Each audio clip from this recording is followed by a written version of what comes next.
ओं नमो भगवते वासुदेवाय नमो। नमस्कार बंधुगण आपण मानकु आम यूट्यूब चैनल को स्वागत।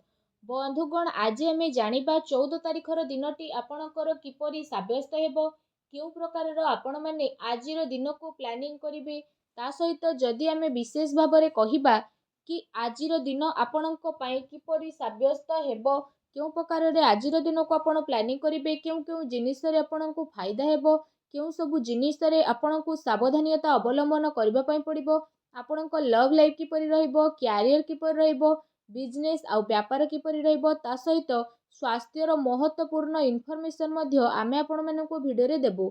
से आउ ता सहित भिडियो शेष रे आमे आपण मानकु गोटे उपाय विषय मध्य कहबू, जहा द्वारा आपण आजिर दिन को आहुरी अधिक शुभ और मंगलदायक साब्यस्त करि पारिबे। तेणु फ्रेंड्स, आगो को वीडियो आरंभ करबा पूर्व आपणको हमर रिक्वेस्ट, जदि आपण आम चैनल नुआ करी आछंती तो चैनल को सब्सक्राइब करंतु, सांगरे नोटिफिकेशन बेल को मध्य ऑन करंतु, जहा द्वारा समय समय रे सह नुआ नुआ वीडियो रो नोटिफिकेशन आपण को पहुंची जिवो। आसंतु जानिबा किपरि रहिबो आपणको पई विशेष भाबरे 14 तारिखर दिन। जदि सबुठारु प्रथमे आमे आपण मानकु कहिबु कि कोन आपणको पई आज पॉजिटिव रहिबा पई जाउछि, जदि विशेष भाबरे आमे आपणको कहिबु कि फ्रेंड्स आज आपणकर उच्च स्तरीय अधिकारी संबंध बहुत भल हेबा कारणरू बहुत भल पोजिशन प्राप्त हेबार संभावना मध्य आपणको पई बनुछि। भल धन लाभ प्राप्तिर आपणको पई संभावना मध्य बनु अछि। जदि आपण कौनसी कार्य करूछंती तो आपणको बहुत भल सफलता मध्य प्राप्त हेबो। ता सहित जदि विशेष भाबरे कहिबा आपणको कौनसी नुआ अवसरर मध्य प्राप्त हेबो, आउ से अवसर को आपण निज सपक्षरे नेकी आगो को विशेष भाबरे बढ़िबे, आउ पूरा ऊर्जा आउ सहन शक्ति मध्य आपणक भितर देखिबा को मिलिबो। आपण जो भी कार्य रे हाथ देबे से कार्य रे आपणको विशेष सफलता मिलिबो, आउ सुचारू रूप रे आपणकर सबु कार्य आसानी रे मध्य पूर्ण होई जिवो, जहा द्वारा आपणकर आर्थिक स्थिति बहुत भल हेबार विशेष भाबरे संभावना बनुछि। ए दिन रे आर्थिक लाभ रे करा जाइथिबा प्रयास आपणकर सफल हेबो। ता सहित आपण आपणकर ज्ञान को बढ़ेइबा तथा लोकंक द्वारा निज विचार बांटिबारे आपण खुशी अनुभव करिवे। आपण जणे आ जनकर जरूरत को ध्यान रे रखिकी सामान्य ठारू अधिक विचारशील नजर आसिबे। परिजनक ठारू सहाय्य पाइबारे आपणकर इच्छा आपणकु सहयोग प्राप्ति रे प्रेरित करिवो। ता सहित आज भविष्यत पई योजना मध्य आपण बनाई पारंती, जहा आगो को जाई आपणक पई काफी शुभ फलदायी साब्यस्त हेबो। सत्ता सह जड़ित लोकंक पई भल संबंध मध्य बनांतु। धार्मिक एवं आध्यात्मिक कार्य रे आपणकर रुचि बनिबो। कारोबार रे बहुत भल लाभ मध्य आपणकु मिली जिवो। अटकी थिबा धन मध्य आपणकु पुणी थरे मिली पारे। भाबी चिंती कि काम करंतु। अनुभवी लोकंकर परामर्श आपण अवश्य नियंतु। एहा आपणक पई फायदाबान साब्यस्त हेबो। आसंतु जानिबा आपणक पई कोन नेगेटिव रहिबो। जदि कहिबा आज गाड़ी बा घरर प्राप्ति पई करा जाइथिबा प्रयास रे बाधा आपणकर उत्पन्न हेबो। जदि आपण चाकरी करूथांती तो क्यारियर को लेके उत्थान पतनर स्थिति मध्य आपणको विशेष भाव में देखा मिलिबो।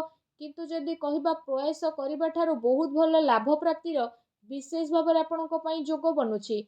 ता सहित जदि कहिबा आपणको पारिवारिक सुख रे काफी कमित देखिबा पई मिलिबो। ता सहित जदि कहिबा ए सबु समस्या कारणरू आपणकर मानसिक चिंता मध्य बढ़ी जाई पारे, जहार विपरीत स्थिति आपणक शरीर उपरे पड़िबो। ए दिन रे शत्रु माने आपणक पाखकु आसी पारंती। कौनसी प्रकारर विवाद जदि चालुथिला तो सावधान रहिबार आपणको विशेष आवश्यकता रहिछि। जदि कौनसी प्रकारर कोर्ट मोकद्दमा बा प्रॉपर्टी संबंधित कौनसी विवाद चालुथिला तो अधिक प्रयास करंतु नाही, अन्यथा स्थिति आपणकर विपरीत दिग को जाई पारे। ता सहित जदि कहिबा चिंता बा टेंशन रो आपण दूरेई के रुहंतु। ए समय रे एमिति किछि घटना हेबो जहा ठारू दूरेई के रहिबा आपणको पई मुश्किल आसी पारे। निजर सबु गलती ठारू किछि सिखंतु, आ पुणी थरे ताकू दोहरेबा ठारू बंची के रुहंतु। समय बहुत बलवान अटे, तेणु समयर प्राथमिकता दियंतु। कौनसी अपॉइंटमेंट बा अन्य कौनसी महत्वपूर्ण जिनिस भूलिबार विशेष भाव में संभावना बनुछि। ता सहित बेबजार डर को मनरू बाहर करंतु, आ परिश्रमर सह काम करंतु। नकारात्मक विचार ठारू दूरेई रुहंतु, अन्यथा परिवार रे कली झगड़ा हेबार संभावना रहिछि। अधिक परिश्रम द्वारा शारीरिक और मानसिक रूप से थकापण आपण विशेष भाव में अनुभव करेंगे। यार प्रभाव संपर्क उपरे पड़ पारे, तेणु सावधान रुहंतु। ଆସନ୍ତୁ ଜାଣିବା ଆପଣଙ୍କର ଲଭ୍ ଲାଇଫ୍ କିପରି ରହିବ। ଯଦି କହିବା ଏ ଦିନରେ ଆପଣ ସମସ୍ତେ ନିଜର ପ୍ରେମ ଜୀବନର ପୂର୍ଣ୍ଣ ରୂପରେ ଆନନ୍ଦ ଉଠାଇବେ। ଯଦି ଆପଣ କାହାକୁ ପ୍ରେମ କରୁଛନ୍ତି ତ ଏ ସମୟରେ ବିଶେଷ ଭାବରେ ତାଙ୍କୁ ପ୍ରପୋଜ୍ ମଧ୍ୟ କରିପାରିବେ। ସେସବୁ ପାଇଁ ସ୍ଥିତି ଆପଣଙ୍କର କାଫି ଅନୁକୂଳ ଭରା ରହିବ। କିନ୍ତୁ ଏ କାର୍ଯ୍ୟ ଆପଣଙ୍କୁ ଶୀଘ୍ର ହିଁ କରିନେବାର ଅଛି। ପିତାଙ୍କର ସହଯୋଗ ଆପଣଙ୍କୁ ମିଳିବ। ଆପୋଷିକ ସମ୍ବନ୍ଧ ମଧୁର ହେବାର ବିଶେଷ ଭାବରେ ସମ୍ଭାବନା ବନିଛି। ତା ସହିତ ପ୍ରେମ ମହବତ ମାମଲାରେ ଚିନ୍ତା ବନେଇ ରଖିବାର ମଧ୍ୟ ରହିଛି। ଏ ସମୟରେ ଯଦି କହିବା ଆପଣ ଦୁଇ ଜଣଙ୍କ ଭିତରେ କୌଣସି ପ୍ରକାରର ବିବାଦ ରହିଛି ତ ସେ ସବୁକୁ ସୁଲଝେଇବା ପାଇଁ ଆପଣ ଟ୍ରାଏ କରନ୍ତୁ। ନୂଆ ରିଲେସନସିପ୍ରେ ଅଛନ୍ତି ତ ସେ ସବୁରେ ତରତରରେ କୌଣସି ନିର୍ଣ୍ଣୟ ଆପଣ ନିଅନ୍ତୁ ନାହିଁ।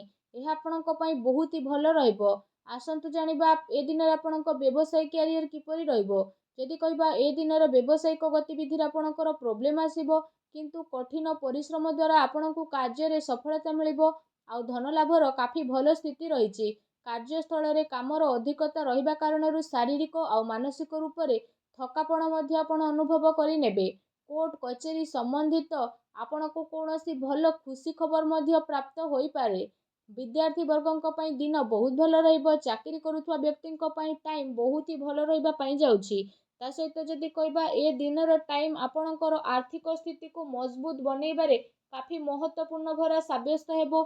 ଆଉ ଆପଣ ପାରିବାରିକ ସମ୍ପତ୍ତି ପ୍ରାପ୍ତ କରିପାରିବାରେ ମଧ୍ୟ ସଫଳତା ସାବ୍ୟସ୍ତ ହେବ, ଯାହା ପାଇଁ ଆପଣଙ୍କୁ କାଫି ଖୁସିର ମଧ୍ୟ ଅନୁଭବ ହେବ।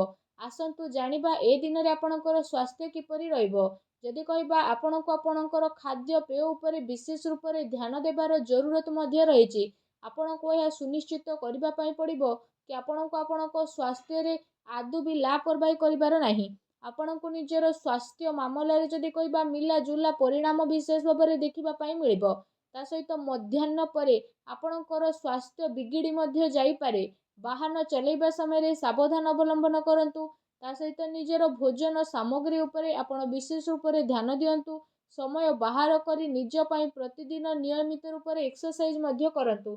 ତେବେ ଆପଣ ନିଜକୁ ତନ୍ଦୁରୁସ୍ତ ବନେଇ ରଖିବାରେ ସଫଳ ନଜର ଆସିବେ। ସେଥିପାଇଁ ନିଜ ସ୍ୱାସ୍ଥ୍ୟକୁ ଆହୁରି ଅଧିକ ଭଲ ରଖିବା ପାଇଁ ଆପଣ ପ୍ରତ୍ୟେକ ଦିନ ଯୋଗ କରନ୍ତୁ, ବ୍ୟାୟାମ କରନ୍ତୁ ଏବଂ ସୁସ୍ଥ ରୁହନ୍ତୁ। ଆସନ୍ତୁ ଜାଣିବା ଆଜି ଆପଣଙ୍କ ପାଇଁ କ'ଣ ବିଶେଷ ଉପାୟ ରହିଛି।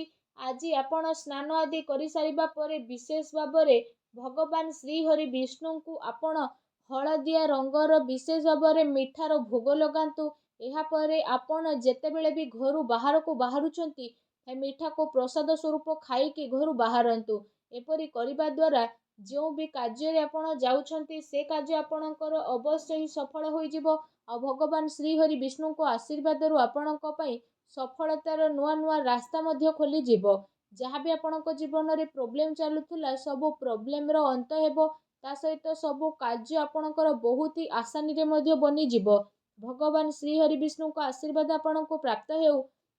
ସଚ୍ଚା ଦିଲରେ କମେଣ୍ଟ ବକ୍ସରେ ଜୟ ଶନିଦେବ ବୋଲି ଅବଶ୍ୟ ଲେଖନ୍ତୁ ଓ ଭିଡ଼ିଓକୁ ଲାଇକ୍ କରିବାକୁ ଆଦୌ ବି ଭୁଲନ୍ତୁ ନାହିଁ। ଧନ୍ୟବାଦ।